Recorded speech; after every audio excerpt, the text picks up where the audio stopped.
Es histórica la, ¿Cómo la no? cajetilla, man. Pues ya estamos al aire, buenas noches. Estamos al aire. Buenas noches. Preséntanos al Bueno, pues doctor, tenemos hoy porque un invitado de lujo, la verdad, es un reconocidísimo abogado. Es 4 páginas de currículum. cuatro Sí. páginas.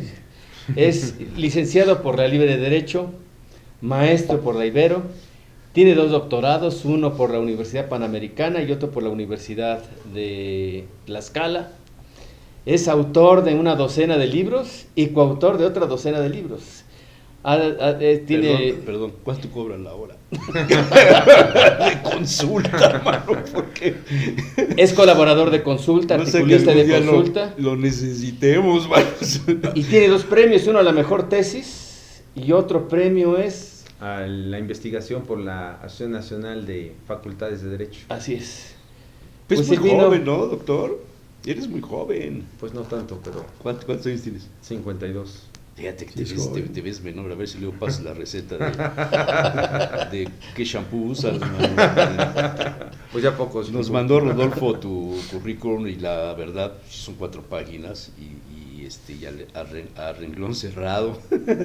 Entonces, para leerlo, yo empecé a leer y dije, ay caray, muchas cosas, has hecho mucho y me quedé pensando, un hombre como tú sí podría dar un juicio así como que muy con base en la experiencia. Realmente teníamos mala justicia hasta antes de que corrieran a los jueces y magistrados. Y es abogado ahora- litigante, o sea, no y solamente ahora- es un teórico, sí, sino sí, es sí. abogado litigante. Ahora vamos a tener en las elecciones del próximo año, vamos a tener una mejor impartición de justicia. Pues ese va a ser yo creo que va a haber una crisis judicial, ¿no? Creo Crisis que judicial. a lo mejor una crisis más que nada jurídica en general, ¿no? La falta de certidumbre. El derecho lo que da es seguridad jurídica. Seguridad jurídica significa previsibilidad.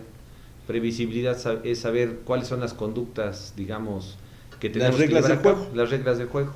Pero si las reglas del juego las interpretamos cada quien como Dios nos da a entender, pues entonces ahí empezamos con los problemas, que creo que es lo que está pasando, no en México, a nivel mundial. Sí. Yo creo que hoy está pasando un problema de que la seguridad jurídica, que fue el mayor éxito del derecho, más que la justicia, la seguridad Ujú, jurídica, ujú. pues está en crisis y no es nada más México, es a nivel mundial. Hoy en la mañana leí una entrevista que le hace Agencia F, a Toño Solá. No sé si lo ubiquen. Antonio a Solá, Toño Solá. el consultor Yo tengo español. relación con él y decía que las democracias están camino del cementerio y que en Latinoamérica, y menciona varios países, México entre otros, están haciendo lo posible por deshacer los sistemas judiciales. O sea, es una tendencia. No solamente en América, ¿no? No, Estados pero él- Unidos pero creo que él también habla- es un ejemplo. Él habla de América Latina. Yo creo Sí, que sí es una tendencia. Yo creo doctor. que el tema es que si lo vemos desde un punto de vista económico, vamos a olvidarnos de la parte jurídica, digamos desde el punto de vista económico, siempre para las organizaciones del Estado, siempre la administración pública sobre todo, siempre ha sido los juzgados, los tribunales, los jueces, en general, pues un gasto excesivo, ¿no? Partiendo de que la administración de justicia es gratuita, que marca el artículo 17 de la Constitución, pues todo lo que representa de gasto, imaginémonos todo lo que representa de presupuesto nómina, federal. todo es presupuesto, pero sobre todo es gasto, o sea, es meterle dinero a una función pública que al final ellos no le ven mucha repercusión a corto plazo, a largo plazo es fundamental. Hay paz pública gracias al Poder Judicial, hay paz pública gracias a la Administración de Justicia, pero pues yo creo que siempre lo han visto desde ese punto desde esa partida.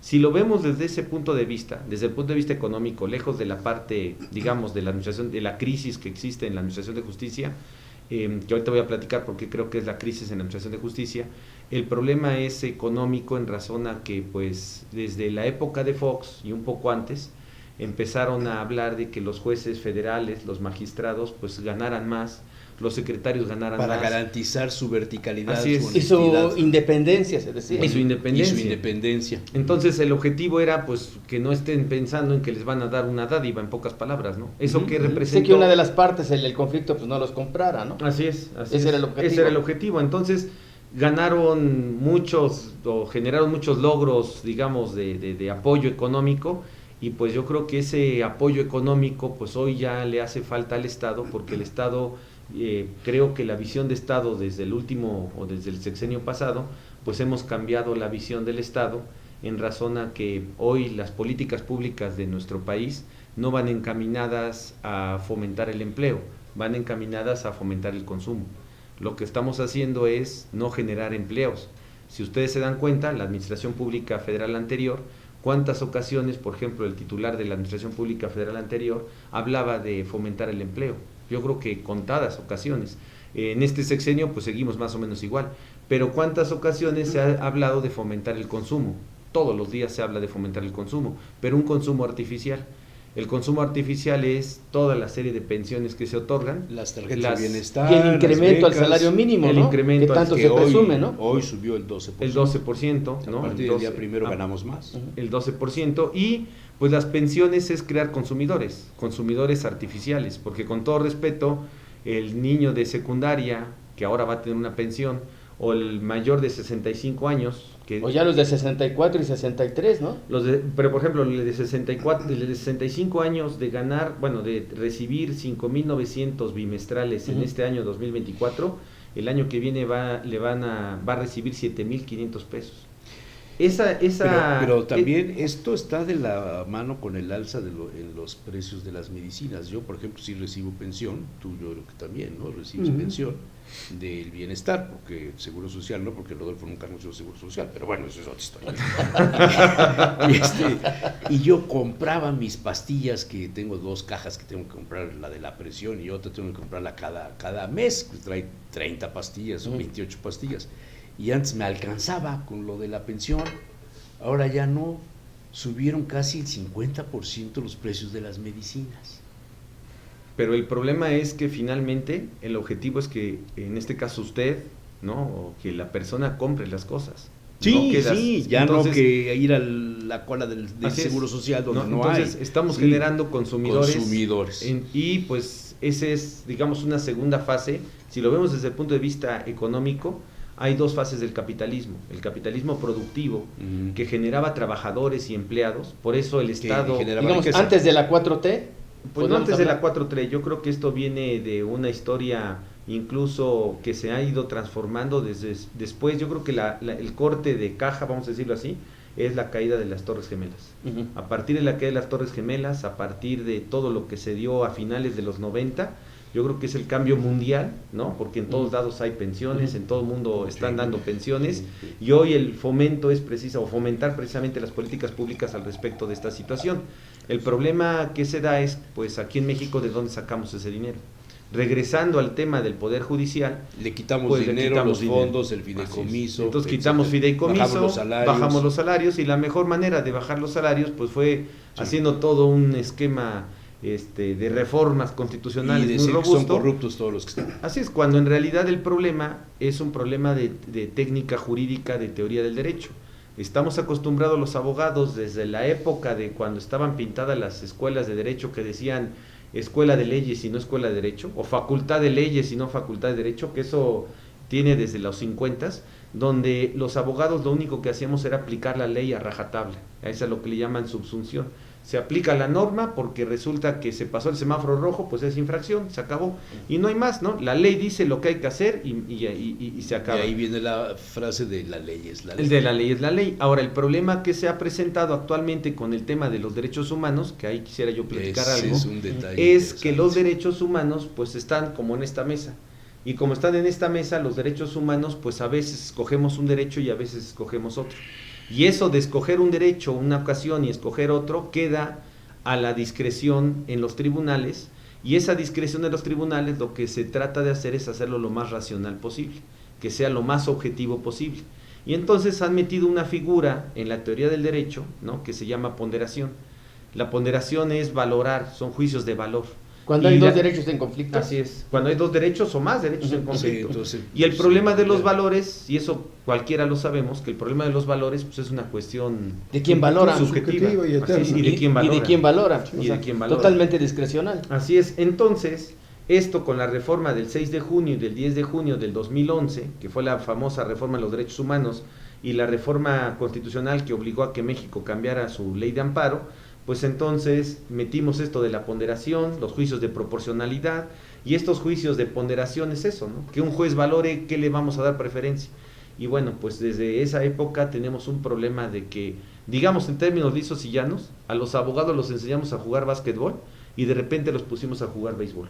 Entonces cambió la estructura del derecho impresionantemente, con cosas que no sabíamos que era lo que iba a pasar. La crisis, yo estoy seguro que la crisis en el derecho es precisamente un problema teórico, un problema académico que nos aventaron para legitimar la función política del Estado, que es justificarlo a través de los derechos humanos. Ahora, ¿por qué el tema de los derechos humanos?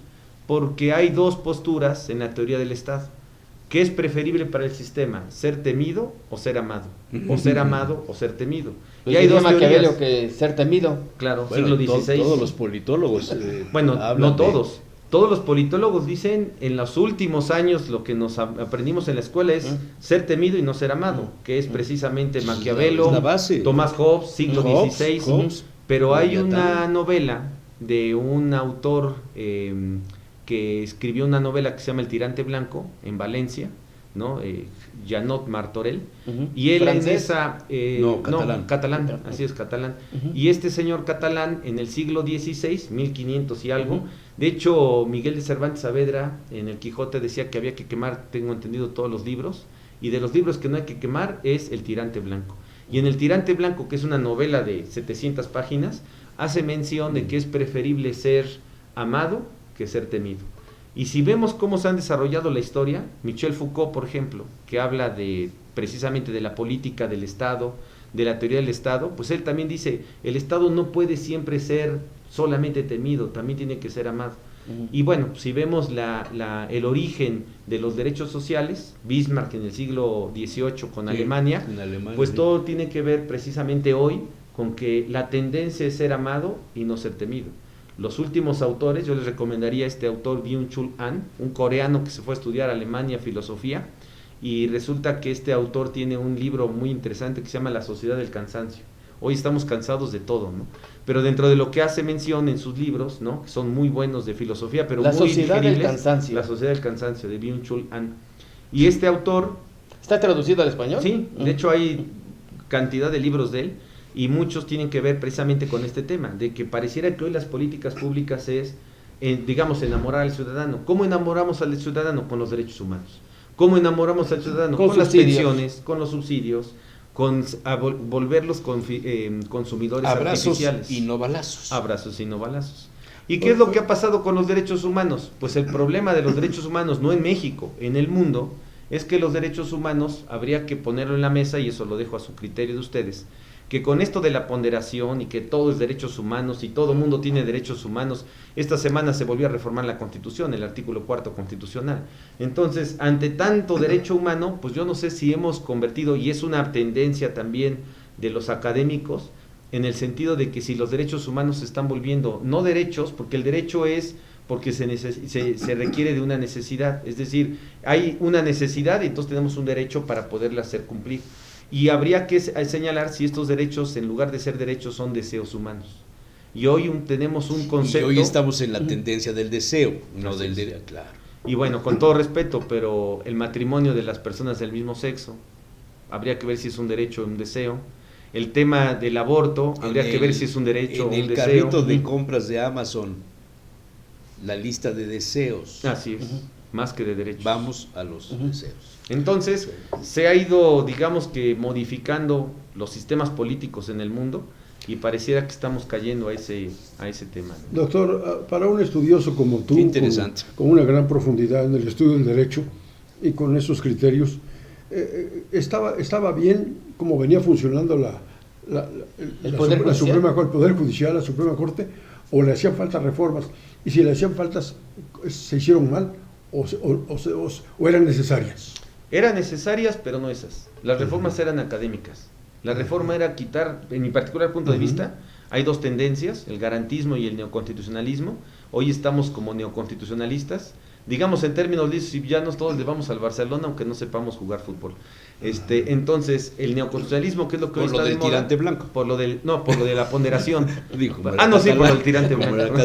No digo, pero por lo de la ponderación. Ortega y Gasset, ¿no? hubiera dicho lo de ponderación, que es esto de determinar qué valores, etcétera, pues eso es bien complicado llevarlo a cabo. En un tribunal, ¿no? Entonces el asunto es que yo creo que el problema era más académico, más teórico, que un problema estructural del Poder Judicial. ¿No era un aburguesamiento del Poder Judicial? Pudiera decirse que hay una aburguesamiento, eso sí estoy de acuerdo, pero el asunto más que nada es un tema en el fondo académico. En el fondo académico porque resulta que estábamos acostumbrados a aplicar la ley a rajatabla y de repente nos ponen a valorar cosas. Y cuando nos ponen a valorar los juicios cosas, orales, ahí hay entre ellos, sí. De hecho la argumentación es eso, la argumentación es una técnica del convencimiento, por lo tanto no es aplicación de la ley. Esto tiene que ver con el TEMEC, tiene que ver con el Tratado de Libre Comercio, es una influencia de los Estados Unidos, de los juicios orales, del sistema judicial de los Estados Unidos, que es totalmente diferente. Pues tiene que ver también con el TEMEC, tiene que ver también con que muchas cosas en los últimos, ¿qué será?, 30 años, se han establecido disposiciones legales, de Miguel de la Madrid para acá, se han establecido disposiciones legales que han sido imposición. Hay que recordar que los países de América Latina más apegados a Estados Unidos, Chile, Colombia, México, si ustedes ven lo que dicen en Chile, se repite en México, lo que se dice en México se repite en Colombia. Bueno, de hecho México y Colombia son muy parecidos. El control era el GATT, comenzaron con el GATT y ahora 86, con el Tratado de Libre Comercio. Pero o sea, entonces sí hay una raíz económica en todos los... Claro.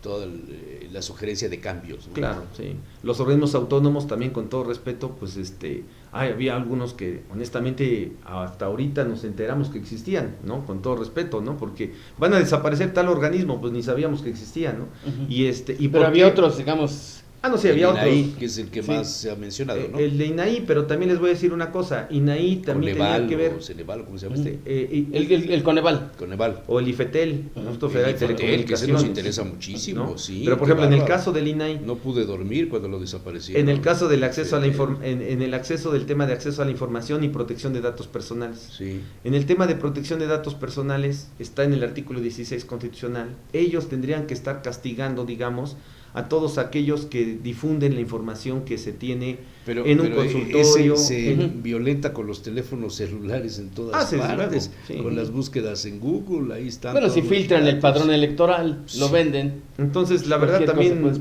como que mucha infraestructura que tuvieran estos organismos para hacer su trabajo, tampoco lo tenían. ¿Eran autónomos? Eran autónomos, sí, es decir, estaban fuera de los poderes, ajá, ¿no? Eran autónomos. ¿Cómo funcionaban? Bueno, ¿eran autónomos de nombre o realmente tenían autonomía? Funcionaban? Pues yo creo que autonomía, a lo mejor tenían cierta autonomía, pero estaban muy limitados económicamente. Era como los vehículos eléctricos, ¿no? Tienen una autonomía relativa, 120 kilómetros. Controlada. Y que también el asunto es que no tenían la infraestructura suficiente. Por ejemplo, no había delegaciones.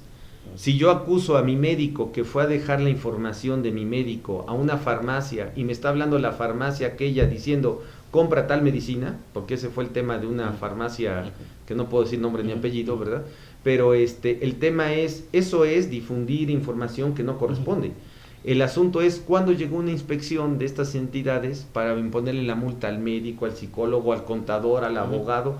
Eso nunca existió. Entonces, no tenían infraestructura, no había delegaciones. No tenían dientes, pues. Ni la Procuraduría del Consumidor. Bueno, ya le pusieron dientes en la última reforma que puso este presidente Peña Nieto, porque ahora pueden cobrar sus propias multas, sí, y lo hacen de una manera arbitraria, espantosa, pero bueno. Tremendo.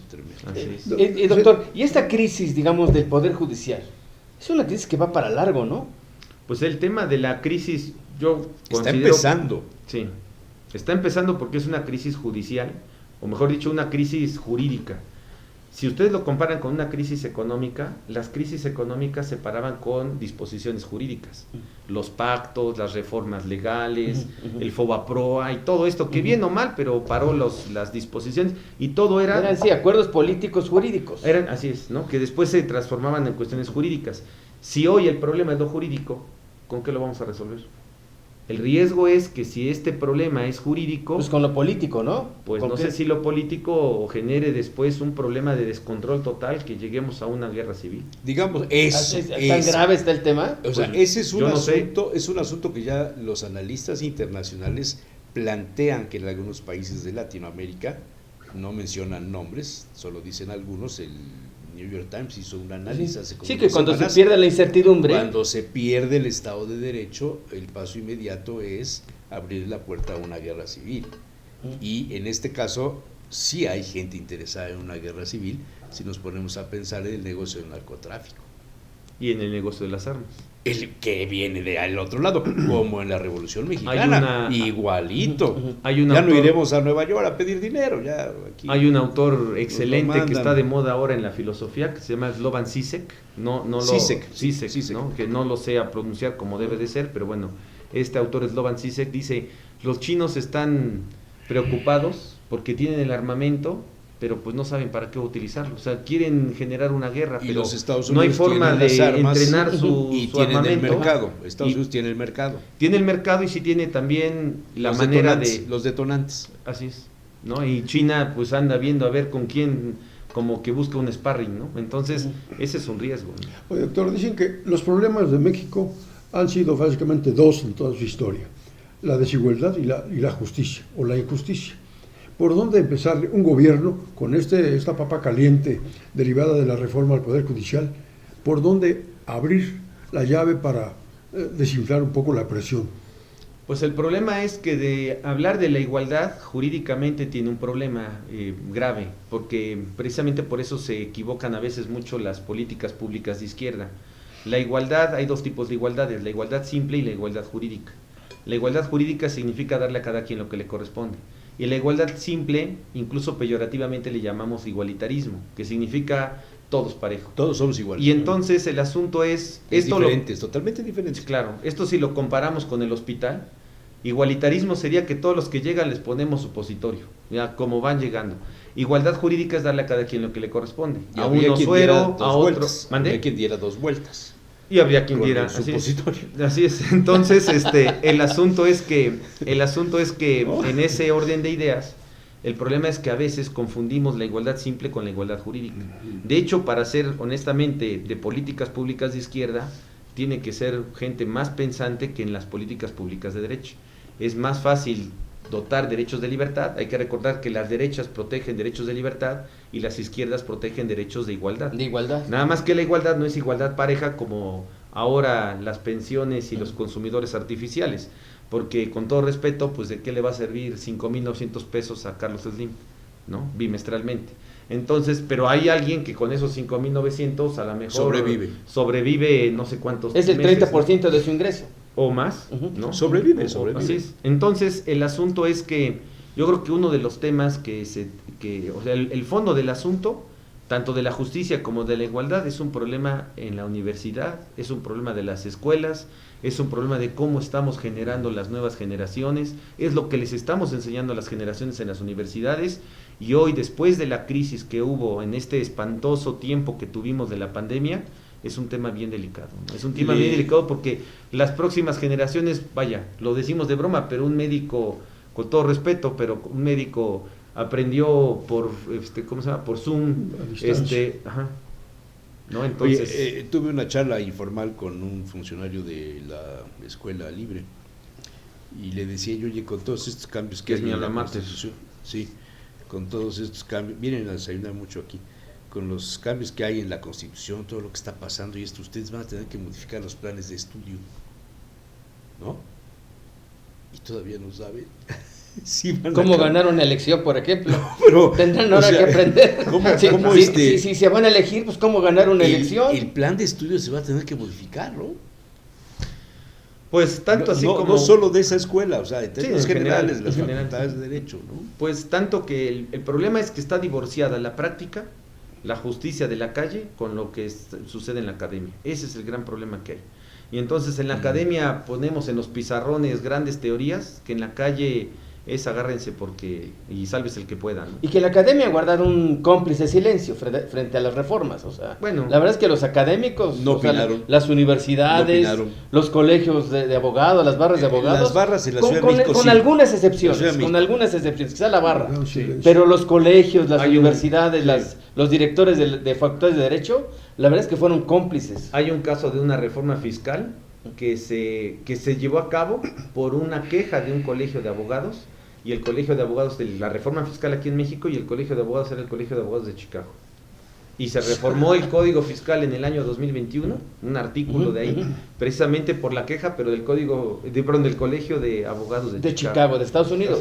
Oye, independientemente de que debamos tener un buen abogado cuando lo necesitemos, ¿qué debemos hacer para defendernos de lo que está pasando? Si es que está en riesgo nuestra libertad, está en riesgo nuestro negocio, esto de la extensión de dominio ahora con el caso Izazaga, hay mucha gente nerviosa, hay gente que no conoce y van y le preguntan a su abogado de toda la vida o al notario de toda la vida y resulta que el notario no está enterado porque el notario que está es el hijo del señor que ya se jubiló o el nieto, también hay casos. ¿Qué hacer como ciudadano?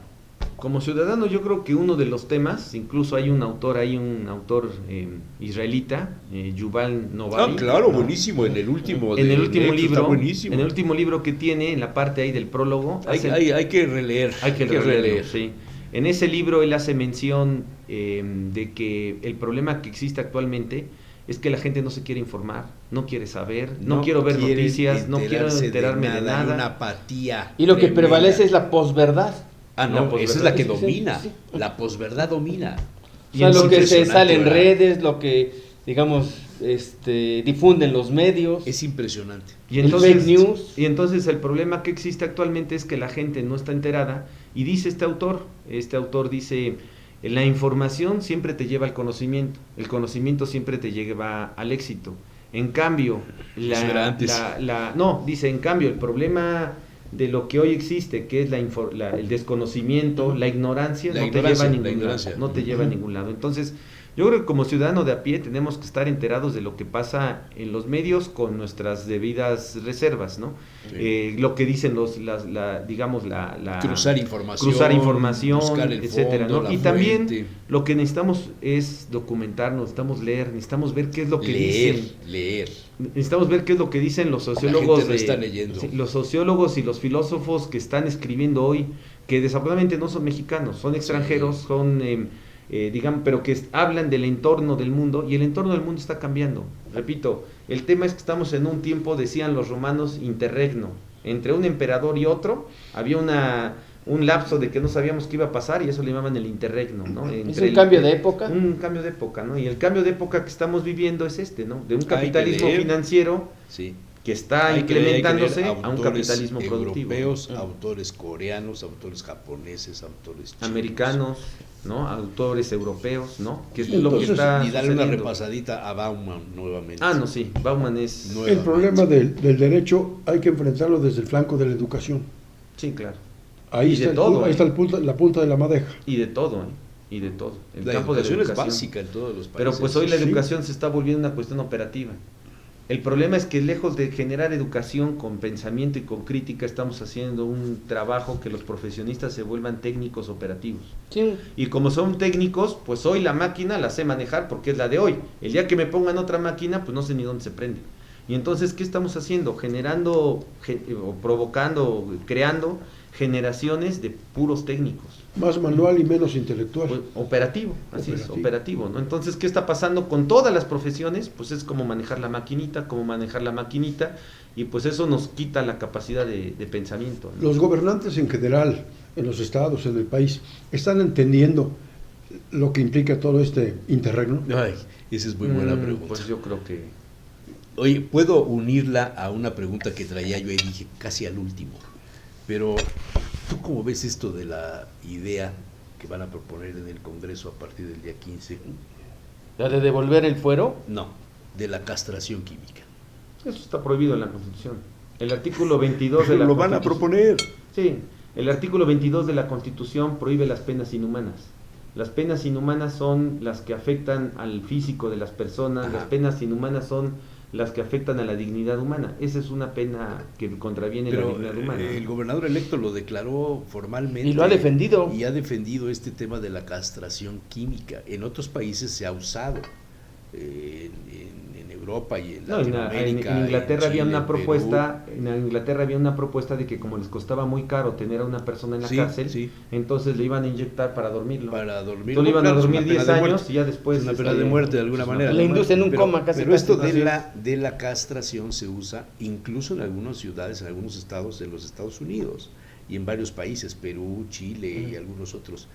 Brasil creo que también tienen alguna de las regiones tiene esto.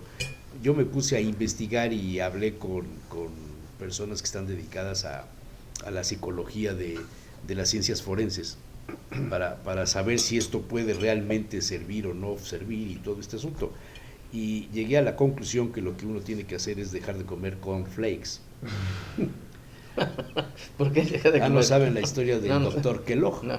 El doctor Kellogg era un ministro de la iglesia del séptimo Adviento en los Estados Unidos en el siglo XVIII, inventa o descubre que las hojuelas de maíz que les daban a los caballos, sin el tratamiento que hoy se hace para los cornflakes, les restaba virilidad, fuerza, energía, los volvía mansos.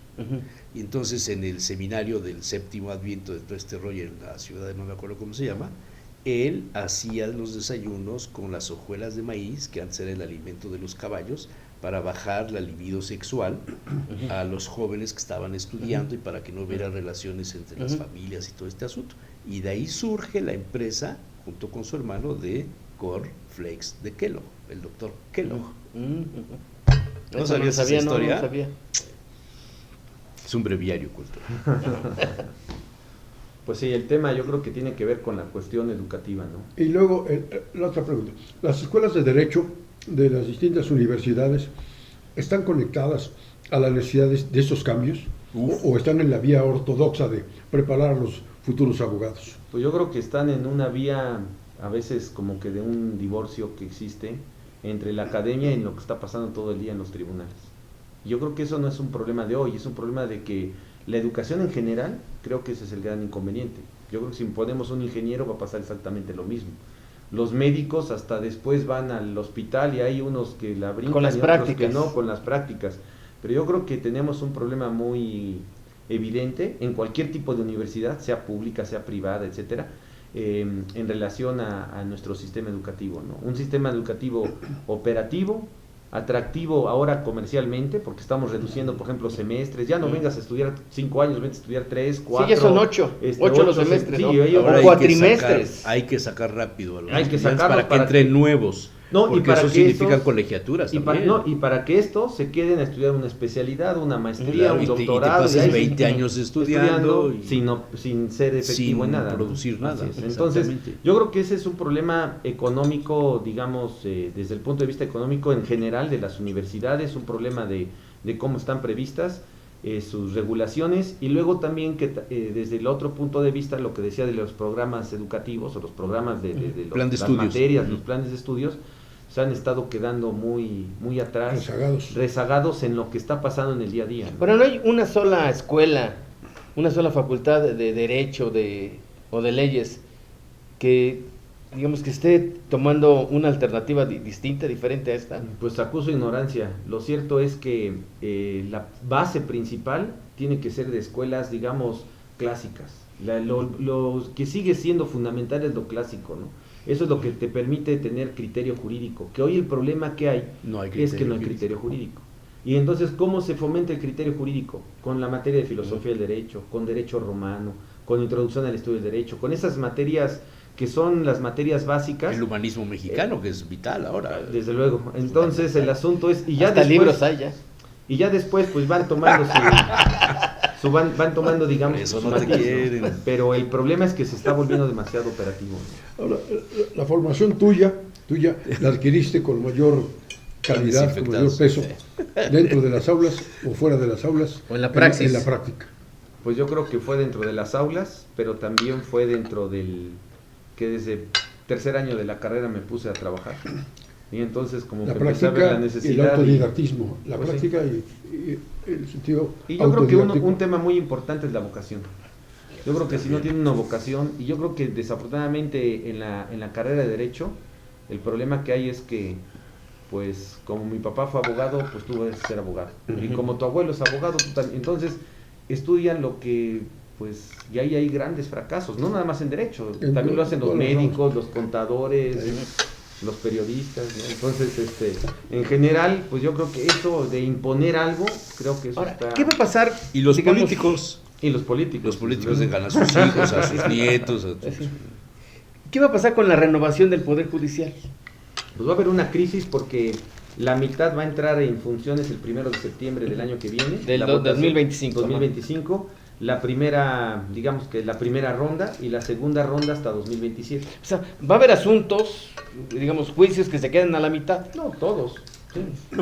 Y que, digamos, los juicios llevaban una ruta, Pues y con los nuevos van a cambiar esa ruta. No, lo que va a pasar es que estaba el juez Pérez y ahora va a estar el juez González. O sea, tampoco. Pero un asunto que ya va encaminado, que ya va por una ruta. Pues el problema ¿Puede modificar? El problema no es que se modifique, el problema es, digamos, la experiencia que puede haber en relación a esta situación de que pues los jueces que llevan ahí desde que eran secretarios, estaban en la universidad. Los que hicieron carrera, pues. Llevan 20 años ahí o 30 años. El que empezó desde... Y el que llega ahorita, pues no sabe ni dónde están las llaves del juzgado. Entonces, el problema ahí es la experiencia y la técnica que se puede haber. Yo creo que un tema que nos puede servir para más o menos ubicarlo es lo que está pasando hoy en México, que lo detonó el próximo presidente de Estados Unidos. ¿Qué es lo que dijo el presidente de Estados Unidos? Todo el contrabando chino, lo cual tampoco es cierto, ¿verdad? No es todo, pero todo el contrabando chino llega por medio de México, llega a Estados Unidos. Entonces, ese contrabando que viene por medio de México, pues está muy mal y bla, bla. Pero en realidad, si nosotros analizamos lo que ha sucedido, por ejemplo, en esta última ocasión, en el año 2022, las aduanas dejaron de formar parte del SAT. Y ahora se llama la Agencia Nacional de Aduanas. Sí. Y se lo dieron a la Secretaría de Marina, pensando en la honradez. Está muy bien la honradez y no discutimos la honradez, pero una cosa es ser honrado y otra tener conocimiento y experiencia de esto. ¿Qué es lo que pasa en las aduanas? En las aduanas lo que pasa es que entra mucho contrabando, le llaman documentado. Entonces voy a importar esta libreta y cuando importo esta libreta no le pongo que es libreta porque la fracción arancelaria es 20%. Le pongo que son hojas de apunte y como es hojas de apunte, por un decir, ¿no? Y como digo que es hojas de apunte, vale el 5%. Burlan, digamos, ese arancel. Y burlan ese arancel. Entonces, así como eso, es un mundo, imagínense el mundo de las mercancías que existe. Eso antes pasaba con los vinos. En general. Los licores, porque pagas el impuesto por el grado de alcohol que tenga la botella. Así es. Entonces el problema es que no tenemos el conocimiento, digamos, suficiente, la cancha, la experiencia sobre un tema tan técnico. Eso mismo es lo que pudiera pasar, es lo mismo que pudiera pasar con el tema de la justicia, ¿no? Es decir, va a llegar gente que no está preparada, que no tiene la experiencia suficiente de todo lo que han visto, porque la verdad muchas de las cosas se aprenden por experiencia. Bueno, ¿esta crisis cuánto va a durar? Pues esta crisis... Porque hay un cambio en el 2025. Otro en el 2027. Y otro en el 2027. Pues no solo... O sea, en teoría en el 2027 prácticamente hay una renovación de ministros, del 100%. Magistrados y jueces federales. Del 100%. Así es. Entonces esa crisis, pues a partir de 2027 viene la verdadera crisis. Y de ahí contemos 5 años, 6 años, 8 años para adelante. ¿Qué va a pasar con el amparo? El amparo, lo que sucedió es que se regresó al concepto que teníamos anterior del amparo contra leyes. El amparo contra leyes es el que, digamos, ha tenido el cambio. No contra el Estado, no contra el digamos, contra la ley que prevé algo que no estoy de acuerdo, pues resulta que ese amparo contra leyes lo que sucede es que el que se amparaba era el que salía beneficiado. Y los que no se ampararon, pues lástima y cada quien, digamos, se rasca con sus propias uñas, ¿no? Digamos, el amparo no les alcanzaba, solo al que se inconformaba, que promovió el juicio. Así es. El problema que se dio fue la reforma del 6 de junio del 2011. Por eso 6 de junio y 10 de junio de 2011 son vitales esas dos reformas. Y esa reforma del 6 de junio estableció, entre otras cosas, pues que el efecto iba a ser general, que cuando llegara un amparo y que se sentenciara diciendo esta ley es inconstitucional, aplicaba para todos. Tendría que aplicar para todos y obligar incluso a cambiar la ley. Pero en el 11 el presidente era otro. Sí, claro, sí, claro.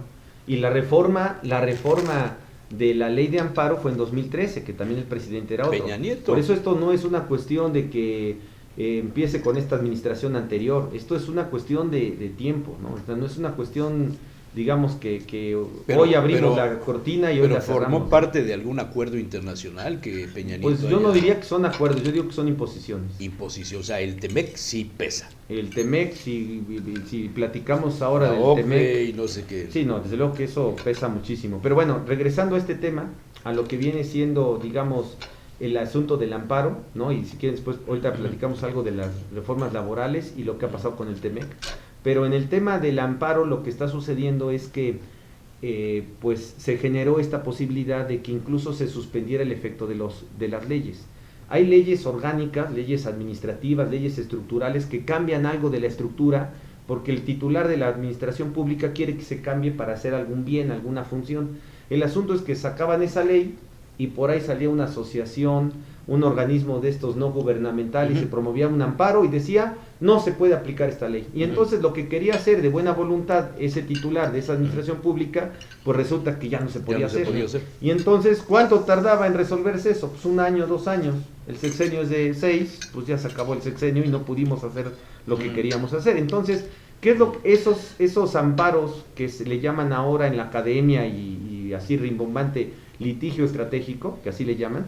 Ese litigio estratégico, ¿de qué proviene? Pues proviene precisamente de organismos no gubernamentales que honestamente muchas veces están auspiciados pues por partidos políticos, ¿no? Entonces, lo que querían pues o gobiernos extranjeros. O gobiernos extranjeros. Entonces, ¿qué es lo que querían? Pues quitar esa situación emblemática. Ahora, si lo vemos como cualquier ciudadano de a pie, como cualquier contribuyente de a pie, honestamente, después de la reforma del 2011, y se los puedo comprobar con documentos, después de la reforma de 2011, un ciudadano de a pie no ganaba un amparo contra leyes. Entonces tampoco hay que ser tan pesimista, ¿no? ¿Por qué? Porque se volvían emblemáticos. Si se ampara el señor de la esquina, a ratito todo el mundo se entera y todo el mundo deja de aplicar la ley. Entonces se volvió en el subconsciente de los juzgados, de los tribunales, de los magistrados, etcétera, como que con pies de plomo dar el palomazo de que esta ley es... O sea, si ya no ocurría, entonces, ¿por qué López Obrador se empeñó en...? Por el tema estructural, por estos amparos estructurales que cambian la situación y suspenden los efectos generales de algo, de una ley, de que ya no se va a llamar Secretaría de Educación Pública, ahora se va a llamar Secretaría de Educación. No estoy de acuerdo, pues entonces les cortaban las alas. Pero si estos amparos ya no procedían, entonces... Para un litigante esto no... Al contrario, yo creo que para un litigante es la puerta abierta otra vez a los amparos contra leyes. Porque ya, si yo amparo a mi cliente, que es una tiendita de aquí de a la vuelta, pues él se defiende y se acabó. Pero no es algo que va a suspender y va a generar un efecto generalizado para todos. Que ese fue el problema en el subconsciente de los tribunales. Mejor no digas nada porque lo que firmes al ratito va a ser para todo mundo y va a generar un efecto. Entonces mejor niega el amparo, niega esto, pero sí aceptaban las suspensiones. En lo que resuelvo si es o no constitucional, mientras esta ley que no se aplique. Y entonces, ¿qué pasaba? Pues que la ley no se aplica, las administraciones públicas no pueden hacer lo que querían proyectar con esa ley y todo se queda así en veremos. Doctor, en razón a tu formación profesional brillante, ¿no te pasó por la cabeza aspirar a alguna postulación ahora? Registrarse como ministro, como magistrado. A ver, platícanos. Dice, ya me registré. Oye, lo que pasa es que hoy es su primer acto de campaña. Hoy es el primer acto de campaña. No, yo creo que dentro de la vocación del abogado tiene varias. No me veo nunca, bueno, espero no hablar de más, pero no me veo nunca en un juzgado, muy difícil, ¿no? Muy difícil, por la formación que cada quien tiene, por lo que nos enseñaron nuestros padres, yo creo que es una formación distinta, ¿no? Entonces por eso no... Hay distintas posiciones y campos en el derecho. Como en el fútbol, ¿no? Todos son futbolistas, pero uno quiere ser centro delantero, otro portero, otro, ¿no? Entonces yo... Doctor, ¿cómo ve los nuevos nombramientos, los que se perfilan para magistrados del Poder Judicial en Puebla? Se habla de que va a llegar este magistrado electoral, Rodríguez Perdomo, que creo también es de la Libre de Derecho. Llega también el secretario de Seguridad. Sí, y este hombre que Armenta quiso ser presidente del Tribunal Electoral, ¿cómo se llama? Que me está yendo el nombre. No, ahí sí no, ni sabía yo. Freddy Erazo. Erazo, claro, sí. Que al que Barbosa acusó de tener vínculos con delincuentes y no sé qué. Pues yo creo que el problema es que efectivamente lo que está sucediendo y es lo que está reclamando el Poder Judicial, ¿no? Es que se está politizando. En teoría, en un Estado de Derecho... Y perdiendo autonomía. No debe estar politizado. En teoría... Y perdiendo autonomía. Sí, claro. Porque ahora los nuevos magistrados pues, son del gobernador. Entonces... siempre han sido del gobernador también, ¿no? Sin embargo, yo creo que el problema es pero que... se iban trasladando... había como cambios. Sí. Se traslapaban 6 años con 3 años. En la teoría se supone que el derecho está sobre el Estado, por eso se llama Estado de Derecho. El derecho está sobre el Estado, no el Estado, o la política sobre el Estado, ¿no? O sobre el derecho, mejor dicho, ¿no? Entonces, si en el Estado de Derecho lo que debe de prevalecer es el derecho debe estar sobre la política. Pero no es la política Constitución, no sobre el derecho. ¿No es nuestra Constitución política de los Estados Unidos mexicanos? El nombre oficial. Sin embargo, como existe el juicio de amparo, como existen esas instancias jurisdiccionales, digamos que la Constitución política, si bien es una norma política, también es una norma jurídica. ¿Por qué? Porque la podemos ser exigible en las instancias ahorita que estás hablando de jurisdiccionales. eso, me vino a la memoria don Antonio Zafra, el rey del amparo, que era mi vecino aquí a la vuelta de la 9. Que fue consejero de Díaz Ordaz. Fue abogado de Miguel Alemán. Y no sé que de Díaz Ordaz también. No sé si de Díaz Ordaz, de Miguel Alemán sí. Fue profesor de la Libre también, Creo ¿no? que sí, fue profesor. Miguel Alemán, y un personaje, murió hace como 8 años o algo así. ¿A México le ha ido mejor con sus presidentes abogados o no necesariamente? Pues yo creo que no necesariamente, no necesariamente. Yo creo que el asunto es que lo que sí necesitamos cada día gente más preparada, pero gente preparada en la, digamos, en la parte que corresponde, ¿no? Pues el último abogado fue Calderón, ¿no? El último abogado fue Calderón. Bueno, no, Peña Nieto. No, Peña Nieto era de administrador. administración de empresas. ¿Seguro? Sí. Creo que era abogado, ¿eh? No estoy muy seguro. Administración de Y empresas. estudió en la Estudió- Panamericana. Pero creo que sí es administrador, creo que no es abogado, ¿no? Yo Sí. estoy con la idea que es administración de Yo empresas. también. Estaba casi seguro que era A abogado. ver, por ahí chéquenle, ¿no? Para no meter la pata. Si no corregimos, editamos. Y bueno, pues... Abogado, Peña Nieto. Y de la Panamericana. ¿Ah, sí? Ya, Ujú. cualquiera puede ser abogado. Entonces. Sí, era abogado. Por ¿Qué eso pasó? digo, No, digo Peña Nieto, pues no vas O a en decir su que era defecto, si no es abogado, que intelectual. tenga un buen equipo de asesoría de abogados. y que más que nada esté metido en la cuestión social, ¿no? En las ciencias Eso es. sociales. Yo creo que ese es un tema muy importante, ¿no? Hoy, por eso la democracia, en la teoría lo que se dice es que la democracia pues, es el justo medio, porque de un lado está la tecnocracia. ¿Y la tecnocracia qué es? El gobierno de los técnicos. ¿Quiénes son los técnicos? Los economistas. Hay que recordar los Chicago Boys. Los Chicago Boys, ¿de dónde son? De la Escuela de, la Economía de Chicago. ¿sí? Y entonces estos los invitaron a Chile, los invitaron a la Universidad Católica de Chile, por Y ahí ejemplo, empezó la derrama de la tercera vía. y la tecnocracia. La ¿no? tercera vía. ¿sí? Y el otro lado, que el populismo deberíamos de hablarlo adecuadamente, y el populismo es la oclocracia.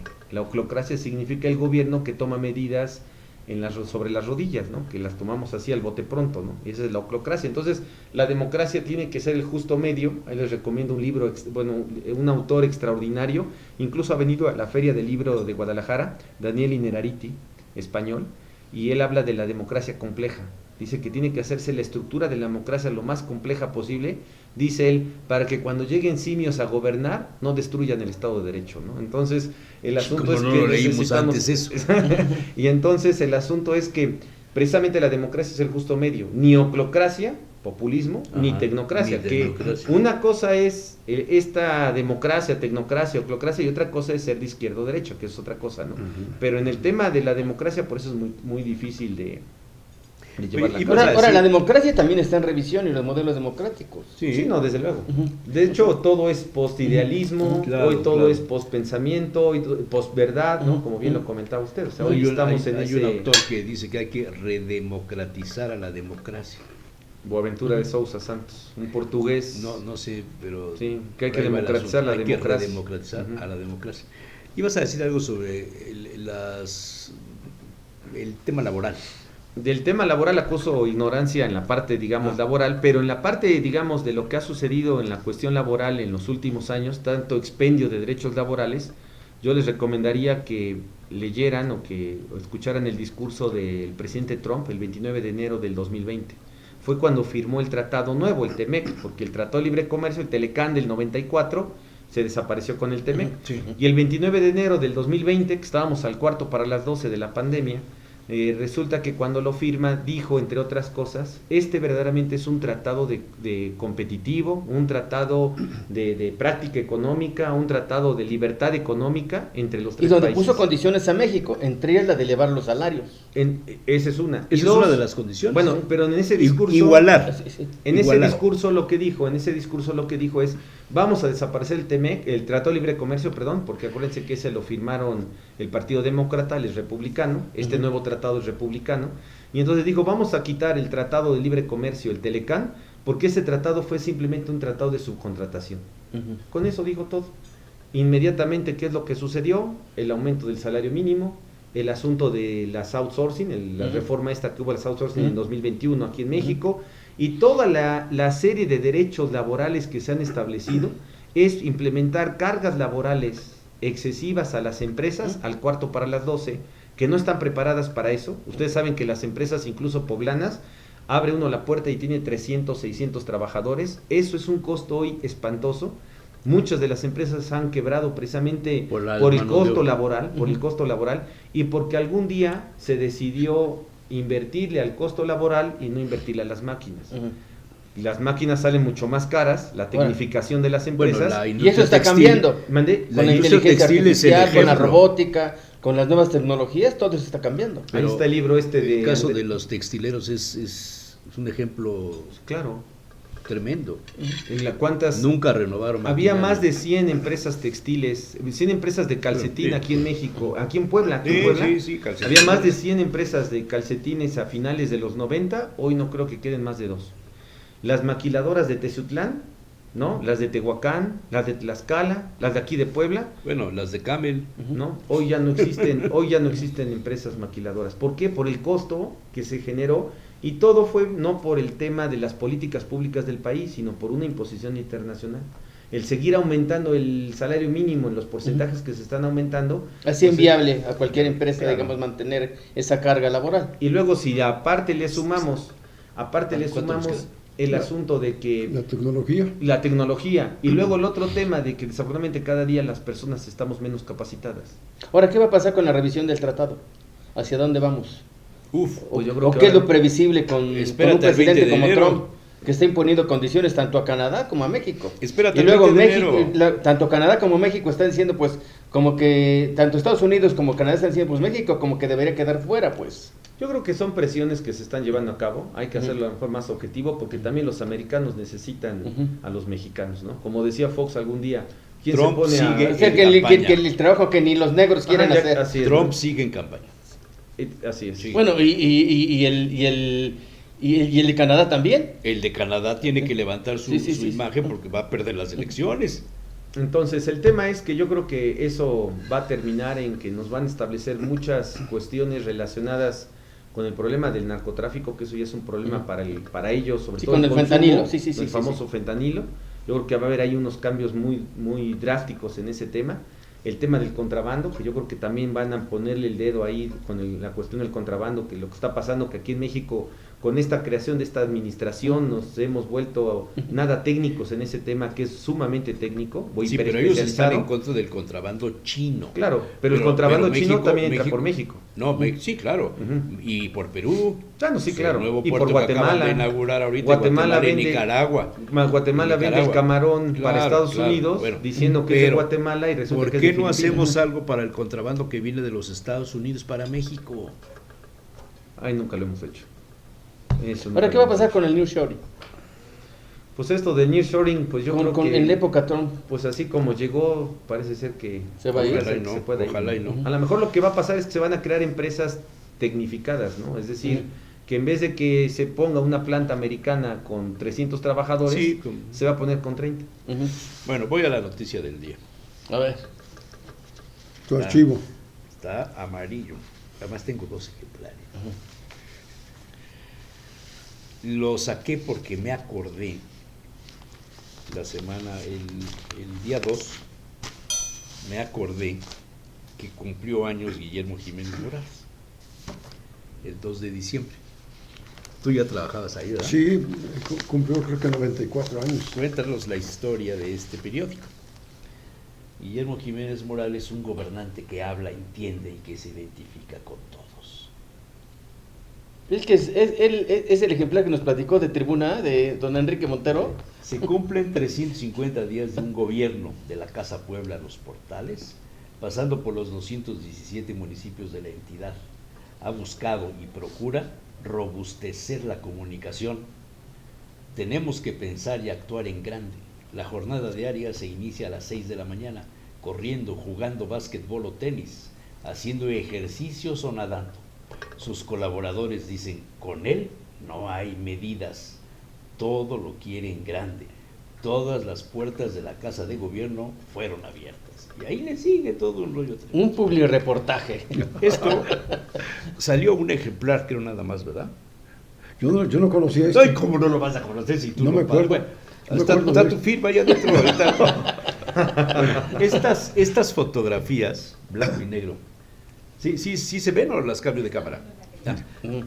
Estas fotos donde está haciendo ejercicio en el gimnasio de Casa Puebla, que no había, y corriendo ahí en Casa Puebla, nadando en la alberca de Casa Puebla, cuando todos los días recibíamos llamadas en el radio de la escasez de agua en Puebla.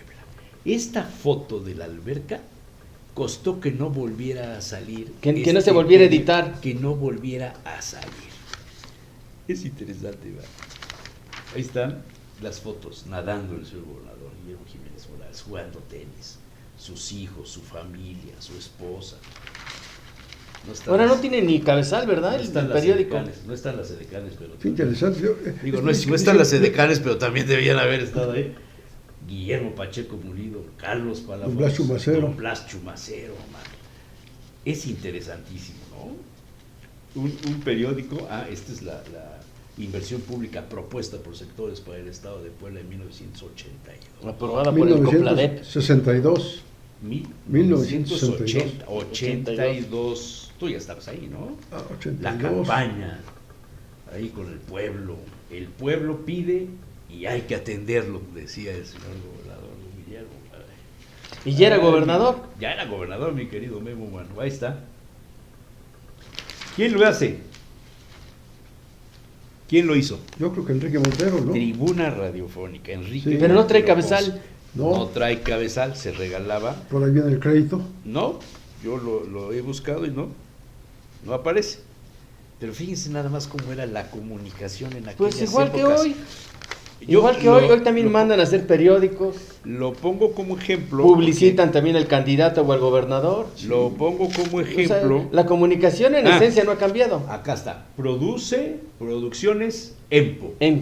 Enrique Montero Ponce. Enrique Montero Ponce. Cuento esto porque cuando yo porque es bien grillo. Tú quieres que saque yo cosas de mi archivo. A ver, ahora me estás censurando. No, para nada. Cuando yo entré al HR, por circunstancias que algún día contaré, en 1979, me encarga Rafael Cañedo hacer los programas de noticias de La Hora. Todavía no entrabas conmigo en aquella época. El noticiero A Tiempo. A Tiempo se llamaba, mano.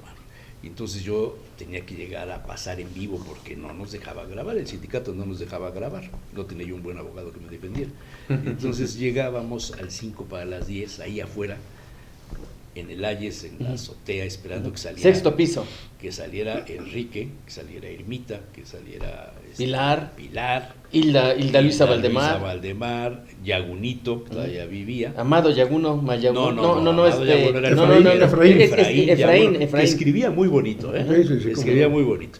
Fue mi jefe de redacción. La mesa, que era como una U, todos los papeles, las envolturas de tamales, una cosa espantosa, todo el piso. Entonces nosotros teníamos que llegar a pasar las noticias en vivo ahí de 5 minutos, man. Y yo un día hago así, escombro. Y se encuentra el periódico. No, el periódico eso ya lo tenía yo guardadito. Esto fue después, esto fue en el 82. Le hago así a la basura y encuentro unos recibos. Por eso me acordé, man, porque los recibos decían precisamente esto. EMPO. Producciones EMPO. Y ahí venían las cantidades de lo que cada una de las reporteras cobraba. Te la dejo, man. ¿Y los recibos a quién estaban dirigidos? Pues ahí los tengo, hombre. Otro día traigo otra cosa, nomás no me censures. Perdón, doctor, pero como hoy venimos de buenas. Saliste un poco y estamos en época navideña. Al margen del derecho. Me salí totalmente del derecho, pero bueno, ahí dejo esa anécdota de lo que pasaba en aquellas épocas.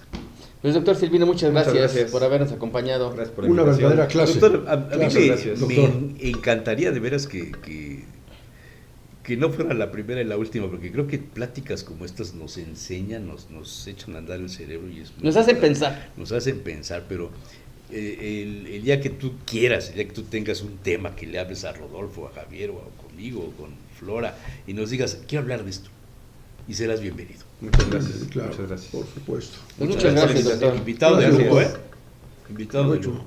Muchas Muy gracias. Flora, Carlos, Nat también estuvieron aquí en la producción. Se nos olvida.